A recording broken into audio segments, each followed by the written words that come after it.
জয় ঠাকুর। তিনিই গুরু, যিনি অন্ধকার থেকে আলোয় আসার পথ দেখান। শ্রী রামকৃষ্ণ প্রেমবিহারের পূজ্যপাদ ও আচার্য শ্রীমৎ স্বামী সম্বুদ্ধানন্দের প্রবচন। সম্পর্ক ও দায়িত্ব। দীনুদা বয়স্ক হয়েও বয়স্ক নন, সবার সাথে মেশেন, প্রচুর কাজ করতে পারেন, ভীষণ পরোপকারী, আবার ছাই ফেলতে ভাঙা কুলো, সবার কাজে লাগেন। অথচ বেশি দিন কারো সাথে ভাব রাখতে পারেন না। কিরকম একটা কি হয়, তারপর সম্বন্ধটা একটা টানা পড়ে চলে যায়। আজ আর না পেরে দীনুদা গুরুদেবকে জিজ্ঞাসা করলেন, আচ্ছা গুরুদেব, আমরা যে এত কাজ করি, এত দায়িত্ব পালন করি, এত নীতিবোধটা সবসময় সজাগ করে রাখি, তবুও এত কষ্ট পাই কেন? যে যা বলছে, যার যেখানে অসুবিধা, কায় মনোবাক্যে সেখানেই তাকে সাহায্য করার চেষ্টা করছি, কিন্তু কি করে কি হয়ে যাচ্ছে বুঝতে পারি না।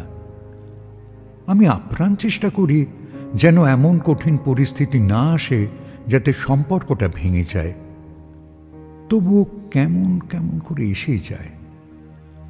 সবই যে আমার দোষ তাও বলবো না, আবার যার সাথে মনোমালিন্য হলো তারও দোষ বলতে ইচ্ছা করে না।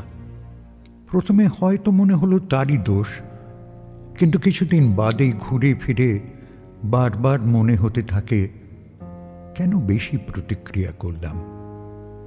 এটা হয়তো ভাবা উচিত হয়নি। কখনো আবার মনে হয় আমারই দোষ এত কাজে জড়ানোটায়। এরকমও মনে হয় গায়ে না মাখলেই ভালো হতো। আরো কত কি জানেন গুরুদেব, চোখ উল্টে বসেও থাকতে পারি না, আবার পাশ কাটানোর স্বভাবটা ছোটবেলা থেকেই ছিল না, নেইও। আমি চাই যথাযথ কাজ করে যাব, জীবনেও অলস, কাপুরুষ, স্বার্থপর হব না। আপনাদের সভা শুনে শুনে এই তো শিক্ষা, নচেত রোজ রোজ এত ঘুর ঘুর করে কি লাভ বলুন? নারায়ণদা আমাদেরই পাড়ার ছেলে, সেও বলল, গুরুদেব, দীনুদার কথাগুলো কিন্তু আমাদেরও সকলের মনের কথা। যা বলল আমরা একমত, কাজ করি, তারপর মনে হয় আমার যেন আর মূল্য নেই। গুরুদেব চুপ করে শুনছিলেন। এবার তিনি বললেন, দেখো, এইসব নীতি মনোরোগ নিয়ে আজ আর কথা বলতে ইচ্ছে করছে না। চলো আমরা একটু হালকা গল্প করি। নীতি নীতি করেই নীতিদিন অশান্তি। এবার একটু খেলাধুলো, শরীরচর্চার কথা হোক না কেন? কে কি খেলা দেখেছ, তার মধ্যে সবচেয়ে আকর্ষণীয় কোনটা? যে যার মতো করে একটি খেলার গল্প বলো না কেন। একে একে জড়তা ভেঙে অনেক রকম খেলারই আলোচনা চলতে লাগলো। মহারাজও শুনছেন। বড় দলের খেলাও কেউ কেউ তুলল, কিন্তু মুশকিল হলো সে খেলাটা এদেরই কেউ না কেউ দেখেছে। স্বভাববশত অমনি সে সমালোচনা নয় পক্ষপাত করে গল্পটাকে দীর্ঘ রূপ দিয়ে দিচ্ছে। এভাবেই অনেক সময় কেটে গেল। প্রায় সবারই আলোচনা শেষ হয়ে এলো। যারা দু একজন বাকি, তারা বলবার জন্য প্রস্তুত নয়। গুরুদেব বললেন, আমি কিন্তু একটা খেলার গল্প করব, তোমাদের ভালো লাগে কিনা বলবে। একবার আমারই এক ছাত্র তার 5 বছরের বাচ্চাটাকে এনে বলল, গুরুদেব, আমার ছেলের পায়ের দখল খুব, সে এটুকু বয়সেই অস্বাভাবিক সুন্দর বল খেলতে পারে।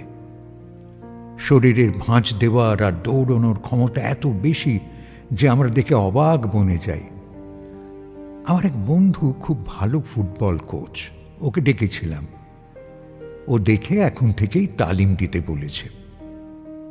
তাই আপনার মত নিতে এসেছি। আপনি অনুমতি করলে ওকে খেলায় দেব। ওর মা বলছে, এখন থেকেই ওইসবে মাতলে ছেলের পড়াশোনা তো গোল্লায় যাবে। দ্বিমত হচ্ছে দেখে আপনার কাছে এলাম। আমি বললাম, তুমিও তো ভালো খেলতে, এখনো কি খেলো? ছাত্রটি জানালো, আমি এখনো অফিসের হয়ে খেলি মহারাজ। চাকরিটাই তো খেলার জন্য পেয়েছিলাম। আমি বললাম, তবে তুমি ভেবে দেখো না, খেলে তোমার কি কোনো ক্ষতি হয়েছে? এইটুকু বয়সে এত মাথা ঘামালে পরে জীবনের আরও আবশ্যক জরুরি বিষয়গুলো নিয়ে তো দ্বিধায় পড়ে যাবে।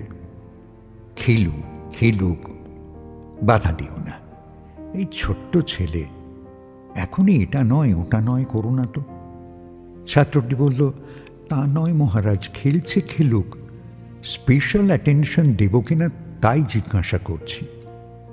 আমি বললাম, দাও, ওদের ভালোই হবে। খেলায় মন প্রশস্ত হয়, শরীর পোক্ত হয়, রোগ পালায়, মনের জটিলতা কেটে যায়, এসব তো জানো। এরপর এই ছাত্রটি আমাদের অঞ্চল ছেড়ে কলকাতা শহরে চলে গিয়েছিল। যখন আমায় প্রণাম করতে আসতো তখন ছেলের খেলোয়াড় হবার সম্ভাবনার গল্পগুলো বলতো। আমিও খুব আনন্দ পেতাম। আমার ছাত্রটি গোলকিপার ছিল, খুবই ভালো খেলত। একই স্কুলেই বাপ বেটা দুজনের শৈশবের খানিকটা সময় কেটেছিল। এবারও বেড়াতে এসে জানালো, সেই ছোটবেলার স্কুলে কচি কাঁচা তরুণ যুবক যারা স্কুল থেকে পাশ করে বেরিয়ে গেছেন এবং বয়স্ক যারা বিদ্যালয়েরই প্রাক্তনী, তাদের মধ্যে প্রদর্শনী খেলার ব্যবস্থা হয়েছে। সেই খেলায় ওরা বাপ ছেলে দুজনই দুজনার বিরুদ্ধে খেলতে নামছে এবং আমি যেন অবশ্যই যাই। এইরকম একটি বিশেষ খেলা, তার ওপর বাপ বেটার প্রতিপক্ষ, এর কি গতি হয় দেখার জন্য গেলাম। সত্যি অপূর্ব খেলে বাচ্চাটি। যত দেখছিলাম তত মুগ্ধ হয়ে যাচ্ছিলাম। খেলায় জোর একটা রেষারেষি তৈরি হয়েছিল। এদিকে ছেলে স্ট্রাইকার, অন্যদিকে বাবা গোলরক্ষক। আমার ছাত্রটিও প্রায় 47 বছর বয়সেও দুরন্ত নমনীয় শরীরের নানান খেলা দেখালো। খেলা প্রায় শেষ হয়ে আসলো। আমরা গোল দেখতে পেলাম না দেখে টাই ব্রেকারের কথা ভাবছি। এমন সময় কয়েক মুহূর্তের জন্য চিৎকার। ওদিকে গোল পোস্টের সামনে দুর্ধর্ষ স্ট্রাইকার ছেলে, পায়ে বল, আর এদিকে গোল পোস্টের একধারে হতচকিত গোলকিপার, বাবা ছেলে মুখোমুখি। কিন্তু সেদিন অমন তুখোড় 15 বছরের ছেলেটি গোল দিতে পারেনি বাপকে। সারা মাঠ হাই হাই করতে লাগলো। তরুণ যুবক মাস্টাররা নানান ঠাট্টা তামাশা করতে লাগলো। আমার ছাত্রের সেই কৃতি ছেলেটিও সবই সহ্য করতে লাগলো। আমি ছোকরাটিকে ডাকলাম, বললাম, কি হে, কি সাংঘাতিক খেললে, অথচ শেষে অমন অযথা নার্ভাস হয়ে গেলে কেন? সপ্রতিভ উত্তর দিল ছেলেটি সবার সামনে, নিজের দল আর নিজের সম্মানের চেয়ে নিজের পিতৃদেব ভবটাই বেশি নীতিময় মনে হলো। বাবার কাতর মুখটা যদি আমি দেখতাম তাহলে এত আনন্দে থাকতে পারতাম না। আমার কাছে সম্বন্ধটা অনেক বড়, সম্মানটি নয়। মহারাজ এবার চুপ করলেন, বললেন, বাহ, সত্যিই তো দল নয়, সম্পর্কই বড় হয়ে গেল এখানে। ঠিক এইখানেই বেশিরভাগ লোক হেরে যায়। কোনো মানুষের প্রতি দায়বদ্ধ বা দায়িত্ববান হওয়া মানেই তার সাথে সম্পর্ক জুড়ে যাওয়া নয়। আবার কারোর সাথে সম্পর্ক যুক্ত থাকা মানেই তার প্রতিটি দায়িত্ব আমি নেব, এটিও ঠিক নয়। ছেলেটি সম্পর্কের দাম দিয়েছিল, দায়িত্বে পারেনি। আর সেটাতে সে একটুও কুণ্ঠিত, দুঃখিত বা ভীরু হয়নি। কোনো অজুহাত করে নিজেকে আড়াল করতে চায়নি। কি জানো, একটা মানুষ যদি সম্বন্ধ আর দায়িত্ব দুটিকে একসাথে এককালে প্রয়োগ করতে চায় তাহলে সে ভুলই করে, যা তোমাদের সবারই হয়ে যায়। তোমরা কর্তব্য করতে করতে সম্বন্ধ বাঁধাও, তাতে প্রত্যাশার জংলি গাছগুলো ওঠে।